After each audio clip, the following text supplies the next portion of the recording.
কয়েক মাস আগেই জানা গেছিল আসছে ভোলে বাবা পারকারেগা। মধুমিতা সরকার স্টার জলসার এই মেগার মাধ্যমেই ছোট পর্দায় ফিরেছিলেন। নীল ভট্টাচার্য এবং মধুমিতা সরকারের ম্যাজিক কোনো রসায়ন তৈরি করতে পারেনি। তারপর গল্প অনেক বছর এগিয়ে যায়। নতুন প্রজন্মের নায়ক নায়িকা রাহুল, অরুণোদয় বন্দ্যোপাধ্যায় এবং শ্বেতা মিশ্র। যে ধারাবাহিক মানুষকে এতদিন আকর্ষণ করেনি তা দেখতেই টিভির সামনে বসছেন দর্শক। অবস্থা একটু একটু করে ফিরছে ভোলে বাবা পারকারেগার। লেখিকা লীনা গাঙ্গুলির মতে ধারাবাহিকের সাফল্য এবং ব্যর্থতা সব নির্ভর করে লেখিকার লেখনীর ওপর। তার উপর ভরসা রেখেই নতুন প্রজন্মের গল্প লিখছেন তিনি। শ্বেতা খুব দাপুটে অভিনেত্রী, ওকে ঠিকভাবে ব্যবহার করা হয়নি, তাই নতুন প্রজন্মে তাকেই নায়িকা ভেবেছেন তিনি।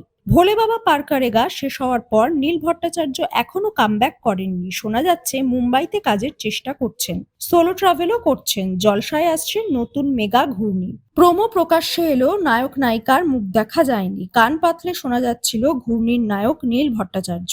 এই মুহূর্তে সূত্র বলছে নীল নন, কোনো নায়ক নায়িকাকেই এখনো ফাইনাল করা হয়নি। অডিশন চলছে, খুব তাড়াতাড়ি তাদের ঝলক দেখা যাবে। তৈরি হবে দ্বিতীয় প্রোমো। ঘূর্ণির প্রথম প্রোমো দেখে অনেকেই এটাকে জি বাংলার উমার সঙ্গে তুলনা করেছেন। সেখানে নায়ক ছিলেন নীল, তবে ঘূর্ণিতে সবই বদলে যাচ্ছে।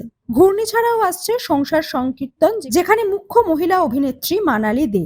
এছাড়াও ফিরছেন সুস্মিতা দে এবং আদ্রিত রায়, যদিও আদ্রিতকে নাকি পরিবর্তন করা হবে।